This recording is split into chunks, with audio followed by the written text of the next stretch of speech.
Assalamualaikum warahmatullahi wabarakatuh. Welcome to Sekpod, Shining Economic Generation Podcast.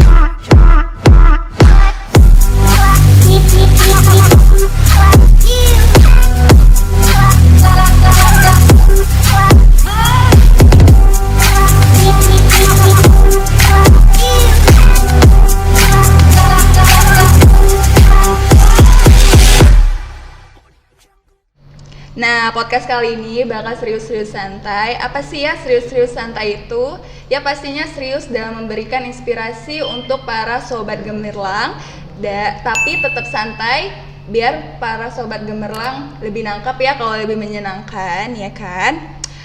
So, acara podcast dari FEB UMA ini buat ceritain pengalaman para mahasiswa berprestasi FEB UMA, gimana sih akhirnya mereka memutuskan untuk melanjutkan studi mereka di FEB UMA ini, dan gimana mereka meningkatkan semangat belajar mereka sehingga mereka mendapatkan prestasi, dan gimana juga nih FEB UMA membantu ataupun mensupport para mahasiswanya. Jadi nih, untuk kalian calon-calon mahasiswa baru atau baru lulus SMA, udah ada gambaran nih gimana FEB UMA membantu para mahasiswanya gitu. Oke, seperti pantun, tak kenal maka tak sayang. Perkenalkan, saya Rehan Vijana Lubis, mahasiswi Prodi Akuntansi Fakultas Ekonomi dan Bisnis Universitas Medan Area Angkatan 2018. Nah, hari ini tuh bakal keren banget sih, karena tamu yang kita undang ini keren-keren banget, dan aku pribadi super excited untuk bicara ataupun ngobrol nih sama mereka. Nah, kalau kalian pantengin Instagramnya Uma Besari, kalian pasti udah familiar sih sama wajah-wajah mereka, karena wajah-wajah mereka ini udah sering terpampang di IG tersebut. Oke, kita langsung kenalan aja ya, Uswa dan Syabila. Halo Uswa, Syabila. Oke nih, mungkin untuk angkatan-angkatan lain atau mahasiswa baru nih belum pada kenal nih sama kalian. Boleh dong perkenalkan diri terlebih dahulu.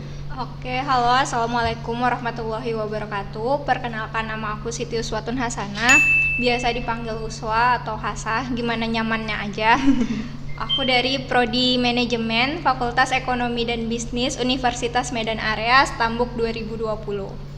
Halo, nama saya Sabila Matupang, bisa dipanggil Bila atau Sabila, yang mana nyamannya aja. Oke, saya dari Prodi Manajemen Fakultas Ekonomi Bisnis Angkatan 2020, sekarang saya semester 4. Wah, angkatan 2020 ya, masih imut-imut banget nih, aku jadi merasa tuh. Gak tua lah ya, masih bisa temenan kan? Oh, masih dong, Kak. Oke, kita singkiri dulu. Ini Uswa, Syabila, apa kabar? Baik ya? Alhamdulillah baik. Alhamdulillah. Nah, ini biasanya nih basa-basi kalau kita jumpa orang baru, kenal orang baru tuh pasti keponya sama status mereka nih. Tapi aku lebih penasaran sama hobi kalian nih, karena biasanya hobi orang pintar atau orang cerdas itu out of the box gitu, yang biasanya orang nggak suka, mereka malah suka. Jadi kira-kira hobi kalian itu apa sih? Enggak out of the box ya, tapi lebih kayak aku sendiri hobinya nulis puisi, buat quotes, kayak gitu sih. Jadi kalau misalnya ada waktu lebih senggang lagi, paling nanam bunga, nggak yang gimana gitu, nggak yang aneh-aneh juga. Nah, kalau Syabil nih? Nah, kalau saya nih juga nggak out of the box banget, Kak. Karena hobi saya itu pertama itu membaca buku cerita sama buku-buku motivasi, kayak motivation book gitu. Nah, yang kedua ini pasti nggak akan out of the box, karena ini semua rata-rata disukai oleh orang-orang, yaitu main games, baik games berat maupun games yang ringan. Nah, yang ketiga ini juga sangat disukai para ciwi-ciwi loh, yaitu jajan sama jalan-jalan, ngemil-ngemil. Tapi agak out of the box sih, kan hobinya baca buku nih. Zaman sekarang siapa yang suka baca buku? Enggak lah ya, kita harus suka baca buku, karena seperti yang kita tahu, buku adalah jendela dunia. Benar-benar. Nah, kita langsung ke topiknya aja nih ya. Apa sih alasan kalian akhirnya memilih nih melanjutkan studi kalian di FEB UMA? Kalau ditanya kenapa milih UMA, karena UMA memiliki akreditasi yang baik, khususnya di prodi yang saya minati, dan UMA merupakan PTS terbaik se-Sumatera Utara, khususnya di Medan. Dan juga kampus UMA itu kan bersih dan nyaman ya, jadi kalau untuk belajar pasti lebih enak dan nggak terlalu jauh juga dari rumah. Itu sih. Oke, kalau Kak Sabil nih? Kalau saya ini alasan memilih UMA itu sebenarnya sebelum saya memasuki suatu kampus atau melanjutkan pendidikan, saya pasti akan mencari tahu dulu kampus tersebut. Nah, kebetulan pas saya lagi ngestok Instagramnya Uma Bestari, saya melihat wah ternyata mahasiswa Uma Bestari sangat aktif. Karena faktor yang saya lihat untuk masuk kuliah itu ada 3, faktor keaktifan, faktor dosennya itu bagaimana, dan fasilitasnya. Nah, kebetulan Uma ini mahasiswanya aktif-aktif, dan memang sebelum saya masuk sini saya mendengar bahwa dosen di sini sangat humble serta fasilitasnya lengkap seperti perpustakaan digital dan lomba-lombanya loh Kak. Lomba-lombanya itu disponsori oleh Kemendikbud langsung. Bener sih, bener banget. Kalau kita baru lulus SMA ya, dan kita lihat nih UMA kegiatannya disponsori langsung oleh Kemendikbud untuk kegiatan-kegiatannya, dan label universitas PTS terbaik se-Sumatera Utara itu udah buat kita pengen ya kuliah di UMA. Bener sih. Nah, ini kegiatan apa aja nih yang udah kalian ikuti selama kuliah di FEB UMA ini? Nah, kalau untuk kegiatan UMA sendiri banyak ya, mulai dari diskusi, seminar, lomba-lomba, baik lomba-lomba internal maupun eksternal. Nah, untuk USWA sendiri ya, kemarin itu baru ngikutin pertukaran mahasiswa secara kerjasama antara UMA dengan UNIPMA selama 1 semester itu secara daring, dan mengikuti beberapa olimpiade nasional, olimpiade ekonomi nasional yang diselenggarakan oleh Pusat Olimpiade se-Indonesia atau POSI, dan juga lomba-lomba non-akademik kayak nulis puisi, baca puisi, lebih ke situnya sih. Kalau Syabil nih? Nah, kalau saya selama di semester 4 ini kebetulan baru mengikuti 3 jenis kategori lomba. Yang pertama karya tulis ilmiah yang diadakan oleh universitas lain, lalu olimpiade yang dilaksanakan oleh Pusat Pelatihan Olimpiade Sains Indonesia atau POSI, dan yang ketiga yang langsung disponsori oleh Kemendikbud yaitu PKM. Tuh kan, keren banget, baru semester 4 kegiatannya tuh udah bagus-bagus banget nih. Jadi untuk kalian yang baru masuk universitas ataupun kampus tuh kan semangatnya lagi menggebu-gebu dan pengen nih ikutin kegiatan ini, kegiatan itu. Masuk aja karena UMA pasti support kalian.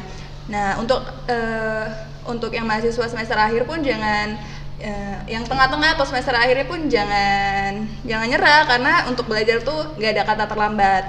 Karena nggak bisa kita pungkiri kalau kita mengikuti kegiatan di luar kampus ataupun kampus itu pengalaman di kitanya bisa lebih banyak dan pengetahuan kita bisa lebih banyak, dan untuk diri sendiri pun kita menjadi pribadi yang lebih baik lagi ya, pastinya nambah relasi juga. Iya, benar-benar. Nah, berarti ini kalian juga ikut kegiatan organisasi juga ya? Iya. Nah, apa nih organisasi yang kalian ikutin? USWA ada beberapa organisasi yang USWA ikutin internal kampus, kayak Teater UMA, HIMAN, Himpunan Mahasiswa Manajemen Universitas Medan Area, sama BEM FEB UMA. Kalau Syabil nih? Kalau saya baru mengikuti 2 organisasi, yang satu dari internal kampus, yang satu dari eksternal kampus. Nah, untuk internal kampus sendiri saya mengikuti organisasi himpunan mahasiswa dari prodi saya, yaitu manajemen atau disebut dengan himpunan mahasiswa manajemen atau HIMAN. Nah, untuk di luar kampus itulah dia sebagai kayak bentuk dalam bidang pendidikan, tapi dia bukan disebut bimbel, cuman organisasi gitu saja. Wah, keren sih, keren. Nah, gimana nih menurut kalian sistem belajar yang diterapin oleh UMA semasa pandemi sekarang ini, dan ada nggak sih kesulitan yang kalian hadapin, dan gimana cara kalian menghadapinya, mengatasinya? Sejauh ini karena masih pandemi juga, UMA prokes ya, mematuhi protokol kesehatan, jadi kuliahnya itu masih daring dari awal masuk sampai sekarang. Nah, kalau untuk kendala sendiri paling di jaringan ataupun lingkungan rumah yang kurang kondusif, karena kan kalau misalnya kita di kampus nih, ya udah kita belajar, ini meja, itu dosen, ya kita fokus gitu kan dengerinnya. Tapi kalau di rumah pasti banyak gangguan. Itu sih kalau untuk mengantisipasi sendiri, ya kita carilah di bagian rumah mana yang sinyalnya kenceng, terus gimana sih cara nanggulangnya rasa bosan, karena kan daring juga ya.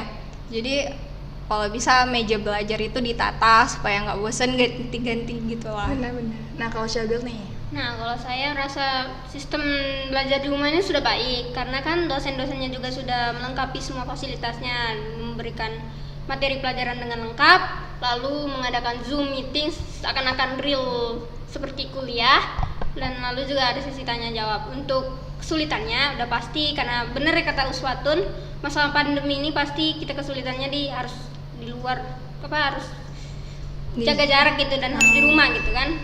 Nah, atau daring. Jadi kesulitan pasti mahasiswa ini dirasakan yang pertama itu jaringan atau koneksi. Begitu buruknya, nggak semua daerah jaringannya baik. Nah, yang kedua itu rasa ngantuk. Apalagi kalau mata pelajaran pagi-pagi. Apakah bener kan? Nah, baru yang ketiga itu kondusif yang kata Uswa, kondisi rumah atau lingkungan. Gitu. Ya. Dan untuk mengatasinya, kalau di saya, kalau mamanya lagi ada masalah jaringan atau something, saya lakukan pembelajaran ulang dan bertanya kepada dosen tersebut untuk berdiskusi. benar sih, asal kita mengulanginya terus dan kita yakin dan kita tekuni. Kalau kita ulangi terus, kesulitan itu bisa jadi kemudahan untuk kita. Benar. Benar Tapi ya. kalau misalnya pun kurang nangkep juga sama pelajaran sebelumnya, biasanya itu diskusi kan lewat WA satu kelas. Nanya nih, Benar-benar. ini di materi ini kurang ngerti nih, bantu dong. Ada nggak yang tahu gitu ya? Jadi saling belajar, walaupun belajarnya di rumah masing-masing kan tetap bisa diskusi. Iya benar. Oh iya Phil. Oke.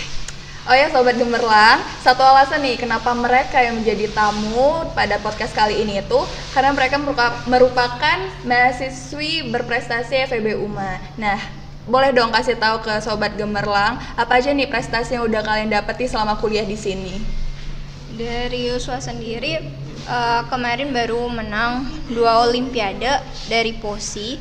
Yang satu itu Olimpiade NESO, National Environmental Science Olympiad. Oh. Yang satu itu dari NESO, National Environmental Science Olympiade. Science Olympiade. Iya, benar. Apa udah? Jawab. Yang pertama itu dari NESO, National Environmental Science Olympiad, dan kebetulan di situ sudah dapat medali emas. Dan yang kedua itu dari ISO, Islamic Science Olympiad, dan Ini yang ikut siapa nih olimpiadenya sama dua? Oh, dua ya sama. Udah lanjut. nah yang kedua itu dari ISO ya, Islamic Science Olympiad, dan mendapatkan perunggu. Dan selain lomba-lomba akademis, Uswa juga ngikutin lomba-lomba non-akademis kayak lomba baca puisi, lomba buat puisi, dan alhamdulillahnya di tahun 2021 kemarin Uswa dapat penghargaan sebagai 200 penulis puisi terbaik se-Indonesia. Wih. Nah, kalau Syabil nih, Kalau saya dari ketiga kategori yang sebelumnya saya sebutkan tentang perlombaan itu, saya berhasil mendapatkan medali di Olimpiade, di Pusat Olimpiade Sains Indonesia. Yang pertama itu National Environment Science Olympiad atau NESO, berhasil mendapatkan perak tingkat guru dan SMA mata pelajaran ekonomi. Yang kedua itu pedagogik ini itu Olimpiade yang mempelajari tentang dasar-dasar keguruan. Nah, dasar-dasar keguruan itu alhamdulillah saya berhasil mendapat medali perunggu bidang tingkatan guru dan mahasiswa. Dan yang terakhir yang saya ikuti olimpiade dari POSI itu adalah Hardiknas, bidang ekonomi tingkatan guru dan mahasiswa. wah keren banget sih. Tepuk tangan dulu dong. Ini susah loh didapetinnya prestasi-prestasinya. Ini kalau kalian bisa lihat nih dari tadi udah terpampang ya nih medali-medalinya yang mereka dapetin nih. Boleh nih. Ini punya siapa? Punya Boleh. Sabil. Ini Syabil. Ini Nih yang emas ya, yang Uswa. Iya, ini punya apa? Tuh, keren banget nih. Hati-hati nanti hilang. Kalau hilang saya tuh nanti yang curi. Enggak ya. Oke. Nah, ini kan kalian udah berprestasi di kampus, berprestasi juga di kegiatan-kegiatan luar kampus ataupun dalam kampus. Gimana nih kalian ngebagi waktunya? Karena kan kalian juga ikut organisasi kan? Benar. Yang pastinya kuliah itu paling utama ya. Jadi karena untuk apa juga masuk kuliah tapi kalau nggak kuliah. Bener-bener. Tapi karena seiring ada kegiatan lain, ngikuti organisasi juga, ya gimana pandai-pandai kita lah ngatur waktunya. Misal nih ada rapat di 2 organisasi yang berbeda tapi waktunya hampir bersamaan. Nah, Uswa kebetulan orangnya pelupa ya, jadi selalu Buat catatan ya.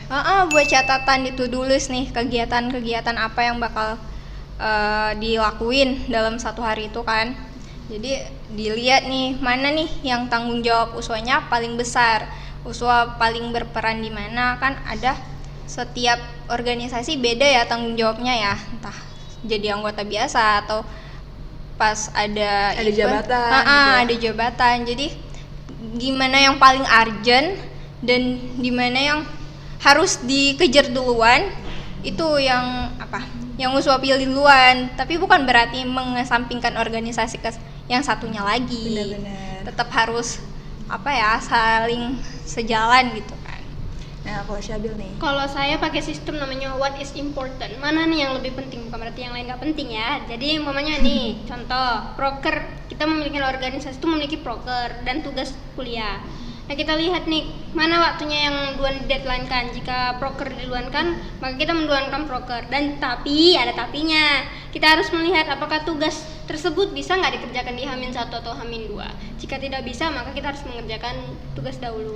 Benar. Antara proker dan KBM atau kegiatan belajar mengajar, saya lebih mementingkan kegiatan belajar mengajar. Bener-bener, yang penting kita tahu tanggung jawab kita masing-masing di kuliah, di organisasi, jadi bisa sejalan semuanya ya. Benar. Nah, kira-kira nih ada nggak yang mau kalian sampaikan untuk calon mahasiswa baru FEB UMA atau yang udah masuk nih mahasiswa-mahasiswa baru? Boleh deh kasih sekata 2 kata. Oke, halo adik-adik. Hari ini kakak akan menjelaskan apa alasan kalian kenapa harus masuk FEB UMA atau UMA-nya saja gitu kan. Nah, di pertama itu UMA itu memiliki fasilitas yang lengkap, udah pasti dong, seperti ada kampus hijau juga, termasuk kampus hijau. Terus yang kedua itu dosennya humble dan betul-betul benar-benar friendly, nggak ada dosen, ada pun dosen killer tapi killernya tetap friendly. Nah, yang ketiga itu juga termasuk namanya lomba-lombanya juga aktif di sini. Jadi kalian bisa berkembang baik secara akademis maupun non akademis. Dan juga kalian kalau di sini kalau ada bakat di non akademis, jangan takut minta sama dosen-dosen di sini karena dosen-dosen tunjukin aja. Dosen-dosen di sini sangat mensupport walaupun non akademis. Seperti yang akan datang nanti, mudah-mudahan kalau tidak ada kendala akan ada namanya lomba voli. Benar, jadi kalau kalian dari diri kalian mau, pastinya nanti FEB UMA bakal membantu kalian ya. Contoh seperti Uswa dan Syabil ini. Dan satu lagi nih kak, kenapa Oke. harus milih FEB UMA? Karena di UMA ini ada cowok ganteng dan cewek-cewek cantik. Boleh dipantengin UMA ganteng sama cantik. Bener sih, bener, banyak ya. UMA ganteng atau UMA cantik nih? Tergantung kalau cewek UMA ganteng dong. Oke nih. UMA cantik. Enggak, kalau kita kan cowok. Nih, cita-cita kalian apa sih? Boleh dikasih tahu? Kalau ditanya cita-cita, Uswa pengennya jadi sosiopreneur karena selain membuka lowongan pekerjaan buat orang lain, kita juga bisa bermanfaat kan buat orang lain karena sifatnya lebih kayak peduli sesama aja. Kalau Sabil? saya cita-citanya sih pertama ingin menjadi pegawai, tapi pegawai ini fungsinya untuk mengumpulkan modal agar bisa membuka usaha menjadi sosiopreneur. Amin amin ya robbal alamin. Semoga cita-citanya tercapai, bisa bermanfaat paling nggak untuk diri sendiri dan semoga bisa untuk orang banyak. Wah, keren banget ya. Terima kasih banyak untuk Uswa dan Syabila udah mau meluangkan waktunya di Sekpot. Nah, semoga nih para sobat gemerlang bisa terinspirasi dan ambil positifnya. Nah, untuk penutupan host ada quotes nih untuk hari ini. Pendidikan adalah senjata paling mematikan di dunia. Karena dengan pendidikan Anda bisa mengubah dunia. Nelson Mandela. Terima kasih. Terima kasih, Kak.